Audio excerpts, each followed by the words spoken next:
जय बोलो सतगुरु महाराज की जय बोलो श्री श्रीधर शिवराम दीक्षित सतगुरु महाराज की गुरु ब्रह्मा गुरु विष्णु गुरुदेव महेश्वरः गुरु साक्षात् परब्रह्म तस्मै श्री गुरुवे नमः।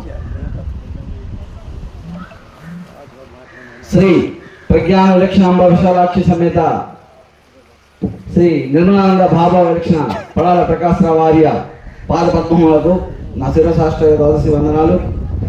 అలాగే శ్రీ నిష్ఠానంద బొమ్మ సన్యాసప్పుడు ఆర్యులు వారి మరియు శ్రీ అమ్మగారి పేరు కొండమ్మ శ్రీ కొండమ్మ మాధగారి పాదపద్మములకు నా ద్వాదశి వందనాలు అర్పించుకుంటూ, అలాగే వేదికను అలంకరించినటువంటి పెద్దలకి నా ద్వాదశి శిరసాష్టాంగ వందనాలు। అలాగే సభలో ఆశీనులైన సద్గురువులకు, గురు మాతలకు, గురు భక్తులందరికీ కూడా నా ద్వాదశి నమస్కారములు। భోజనాలకు ముందు సభ ఫుల్గా ఉంది, హౌస్ఫుల్। భోజనాల తర్వాత ఇది కలెక్షన్ లేపినట్టుగా ఫ్లాప్ సినిమా, ముందు హిట్ సినిమా ఇప్పుడు ఫ్లాప్ సినిమా లాగా ఉంది। కాకపోయినా ఉన్నవారు అదృష్టవంతులు, ఉన్నవారే అదృష్టవంతులు। ఎవరైతే కాచుకొని కూర్చుంటారో తుది వరకు, ఏదైనా యుద్ధం జరిగేటప్పుడు వీరుడు తన ప్రాణం పోయినంత వరకు, తుది శ్వాస పెట్టే వరకు కూడా విజయం కోసం పోరాడతాడు, తన విజయం సాధించాలని పోరాడతాడు అన్నమాట మహాయోధుడైనటువంటి వాడు। అలాగే ఈ పరిపూర్ణ బోధలో విజయం సాధించాలంటే శివరామ దీక్షితుల వారు పునఃస్థాపించినటువంటి సనాతనమైనటువంటి అసలు సిద్ధాంతాన్ని మళ్ళీ మన కోసం పునఃస్థాపించినటువంటి శ్రీ శివరామ దీక్షితుల వారి పరిపూర్ణ భావాన్ని గ్రహించాలంటే సభలలో చిట్ట చివరి వరకు ఉన్నవారికే అది అవగాహన అవుతుంది, అది అందరూ గమనించాలి। శృతులు చెబుతున్నాయి, ఎతో వాచ్య నివర్తంతే అప్రాప్య మనసా సహా। ఏదైతే సత్యమో, ఏదైతే నిత్యమో, ఏదైతే సర్వత్రా సూర్య మన మోపుటకు సందులేఖన ఉన్నదో, ఏదైతే అనుభవానికి అందదో, ఏది ఇంద్రియ గోచరము కాదో, మనసుకి, బుద్ధికి, చిత్తానికి, నేను అనే అహంకారానికి కూడా అందరిదో అటువంటి పరిపూర్ణ ఆ పరశివ తత్వాన్ని తెలియజేయడానికి అలివి కాదు కాబట్టి, అది ఎవరు కూడా తెలియజేయటం శక్యం కాదు కాబట్టి, ఇటువంటి సభలలో దాని గురించి ప్రస్తావన చేయటం అది అజ్ఞానంతో కూడుకున్న విషయం అవుతుంది।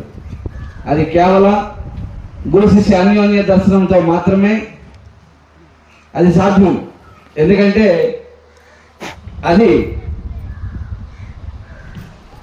దీక్షలో ఒక ప్రకరణలో చివరి వాక్యంగా చెప్పినటువంటి ఏంటంటే, ఈ బోధ దక్షిణామూర్తి వారి బోధ వంటిది అని ఆయన సెలవిచ్చారు మహానుభావుడు। మరి దక్షిణామూర్తి వారి బోధ ఎటువంటిది అంటే, ఆ పరబ్రహ్మ తత్వం కోసం, ఆ పరిపూర్ణ పరభావం కోసం కేవలం సద్గురుమూర్తి మౌన వ్యాఖ్యానంతోనే అది తెలియజేస్తారంట। శిష్యుడు అంతటి పరిపక్వత చెంది ఆ గురుడు చూపించినటువంటి ఆ మౌన వ్యాఖ్యానాన్ని గ్రహించి తన పరిపూర్ణ భావాన్ని సంగ్రహించుకోవాలి। అంటే అంతటి పరిపక్వత మనం చెందాలి। గురుసేవలో అంతటి ఆరూఢత స్థితిలో మనం పరిపక్వత చెందితే అప్పుడు పరిపూర్ణ భావం మనకి అవగాహనకి అవుతుంది। మరి ఇటువంటి సభలో చెప్పవలసిన విషయం ఏంటి అంటే, చెప్పేవాడు నేననేవాడే కదా।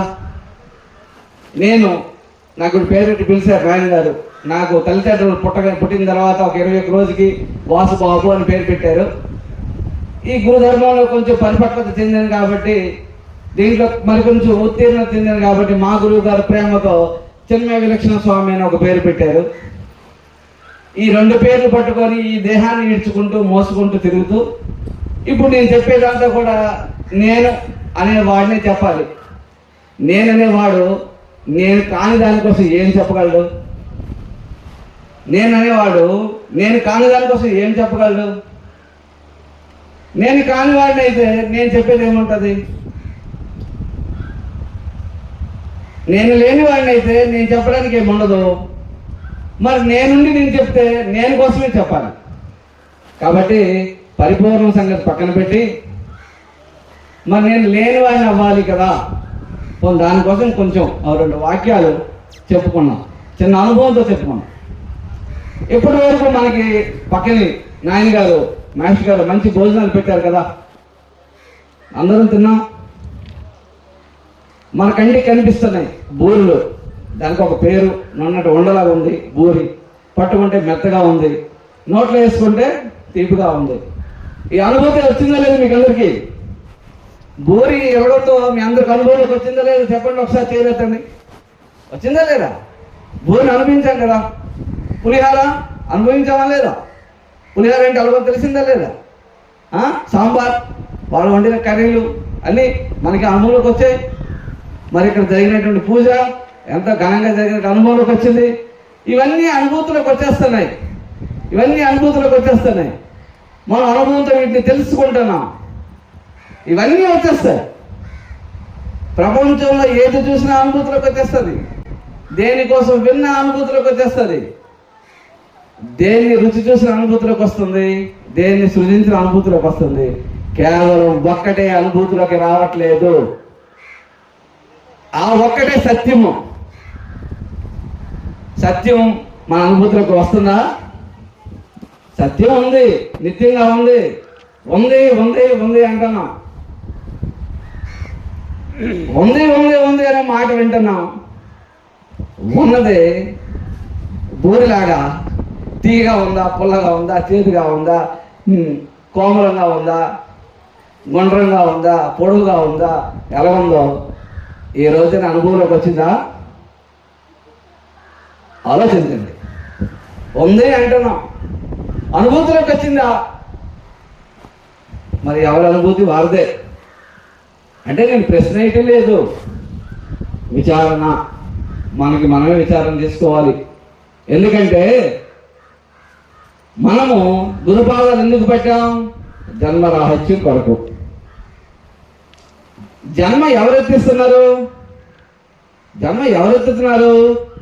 నేనే జన్మలు ఎత్తుతున్నాను, నేనే జన్మలు ఎత్తుతున్నాను. ఒక జన్మ అనంత కోటి జన్మ అని అన్నారు. 84 లక్షల జీవరాశుల్లో పుడుతూ కస్తూ అలాగా అనంత కోటి జన్మలు నేను ఎత్తేసాను. ఎందుకు ఎత్తాను? నేను అన్నది ఉన్నది కాబట్టే జన్మలు ఎత్తాను. ఏమా, మన ఇంటికాడ అందరి ఇంటి దగ్గర కూడా గంధపు చెక్కలు ఉంటాయి, గంధపు చెక్కలు. ఎందుకంటే అందరం భక్తులమే కదా, రోజు పూజ చేసేవాళ్ళం కదా, అందరింటికాడ గంధపు చెక్క ఉంది. మరి గంధపు చెక్క ఆ సాల మీద నూరి గంధపు తీసి సద్గురు పాద పద్మాలకి రోజు పెడుతూనే ఉంటాం, మనం పెట్టుకుంటుంటాం. ఒక గంధపు చెక్క అరగాలంటే ఎన్ని సంవత్సరాలు పడుతుంది? గంధపు చెక్క రోజు అరగదీయాలి, రోజు అరగదీయాలి. ఎంత పెద్ద చెక్క ఉంటే అరిగి అరిగి అరిగి సంవత్సరాలు తరబడి అరిగితే ఏమాత్రం వచ్చేసరికి 10 సంవత్సరాలు 15 సంవత్సరాలు పడుతుంది. ఎంత గంధపు చెక్క అది అరిగితే 10-15 సంవత్సరాలకి ఏమాత్రం వస్తుంది. ఇంకా అరగదీయాలి, ఎందుకు? గంధం ఉంది కదా, ఎంత వచ్చినా దాంట్లో గంధం ఉంది. అరగదీగా ఇంకా పిసరంతాయి పూర్తి నిర్మూలన అయిపోతే అప్పుడు గంధపు చెక్క మన ఇంట్లో ఉండదు. కావాలంటే కొత్త తెచ్చుకుంటాం.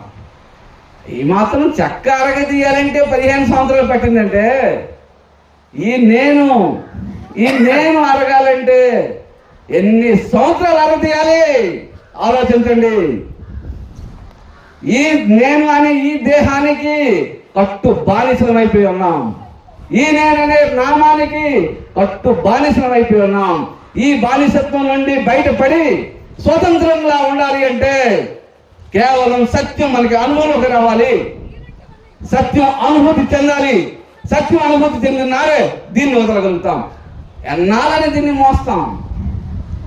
మన శవాన్ని మన భుజాల మీద మోసుకొని తిరుగుతున్నాం. కావాలంటే చూసుకోండి, రోజు ఇది శవమే, తెలివస్తే బ్రతుకుతున్నాం, నిద్రపోతే చేస్తున్నాం.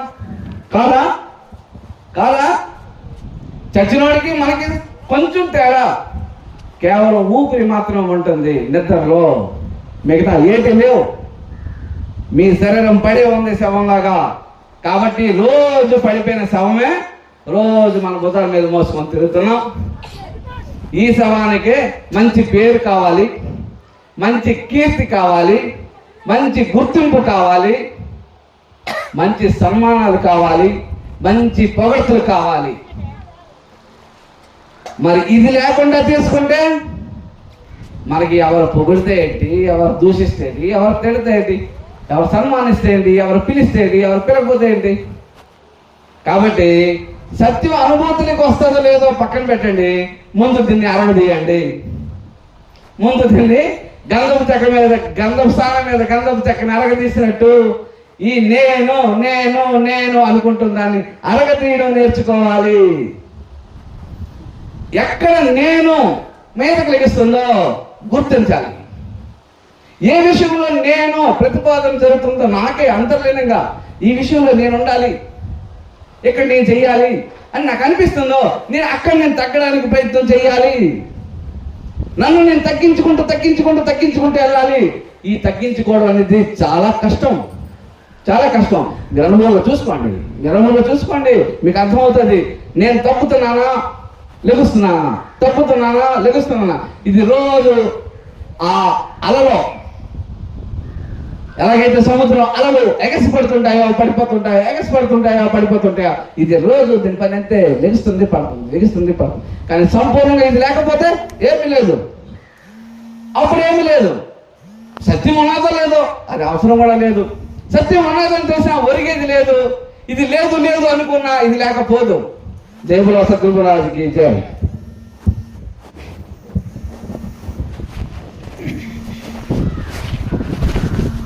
మా అందరూ ఇప్పుడు తమ్ముడు పడాల వాసుదేవారిలో మీకు అందరూ తాకినట్లే ఉంటుంది ఈ బోధ.